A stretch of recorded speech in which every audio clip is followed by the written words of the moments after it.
Okay, so first off, the US Census people are crazy.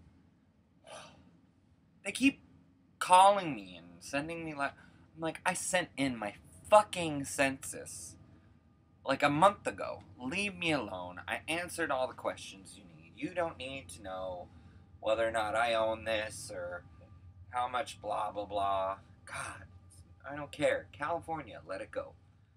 Anyways,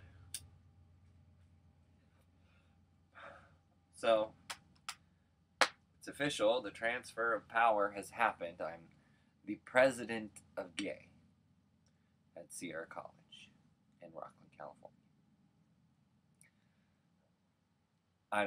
I'm not really sure how I feel about that.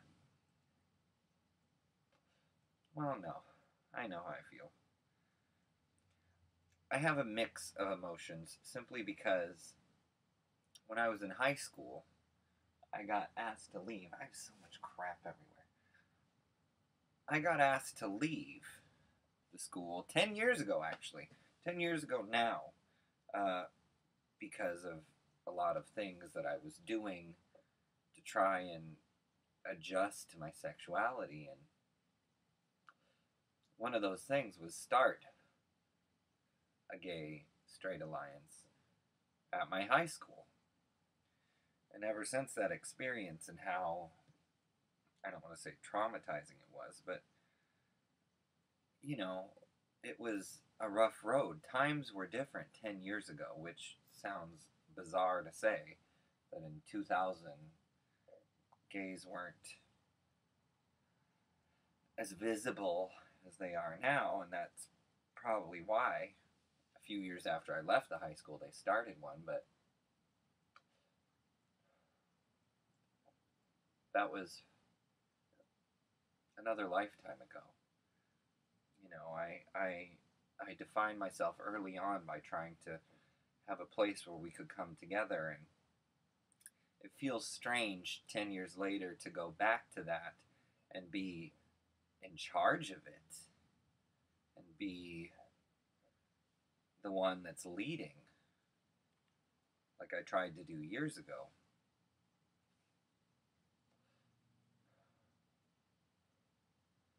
I don't know. It's going to be different because I'm the oldest one by several years. More than that, I think. I think the next oldest person is like 20 or something. And here I am. I'm gonna be 27 this year, which whatever. I'm kind of over a lot of my age issues, but it just feels strange that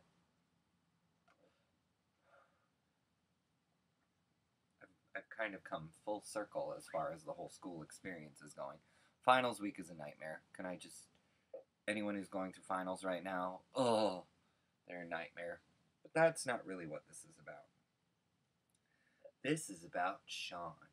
Just got off the phone with him, and I was at peace and I was totally excited about it until I realized something.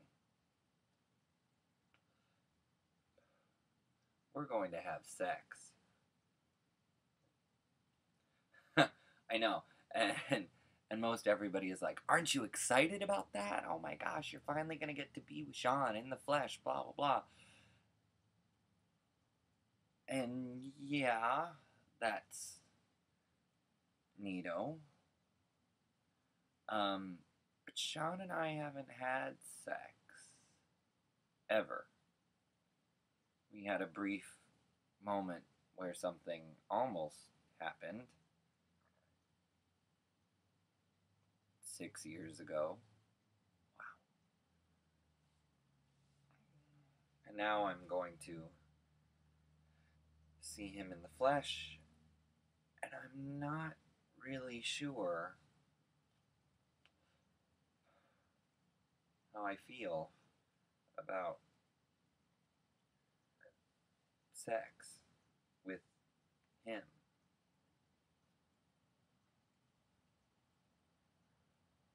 You know, I.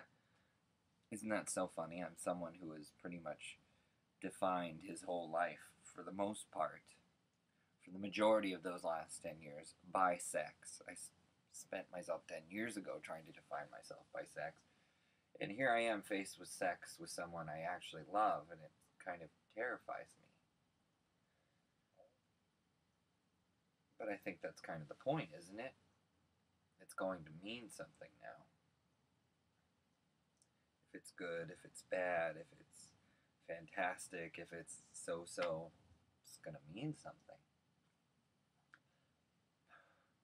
And I'm not even sure what that's going to mean in the context of our relationship. I mean, it's so, I don't want to say confusing, but it's definitely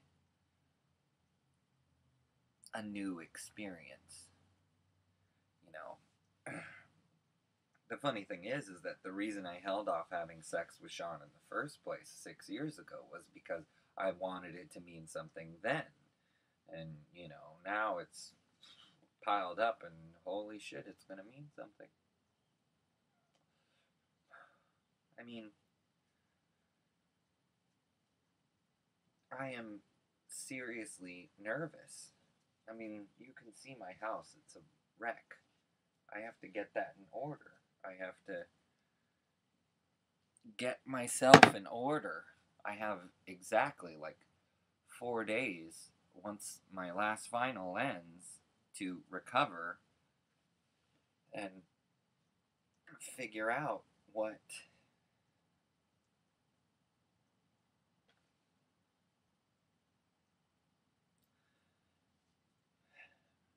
exactly I'm supposed to do with Sean. You know, I brought him here for selfish reasons, which, big shock, selfish, Justin. But,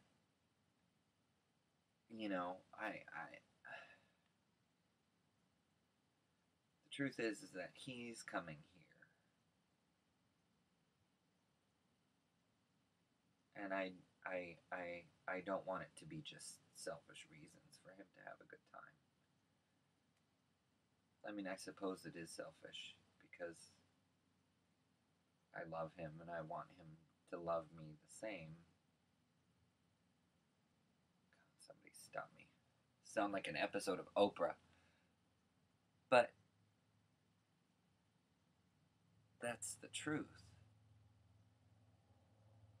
There's love all around me and I can't feel it because he's not here, and bringing him here will help me feel it, but then I'll have to feel it. And I'm not sure if this love is the same as this love. I mean, I'm sure it will be. I'm sure I'll get in the moment and remember how attracted to him I am physically, and it'll be completely a snowball effect, but that fear, that hesitation is there. It's real. And I hope I don't fuck it up. Peace, love, and crabs, everyone.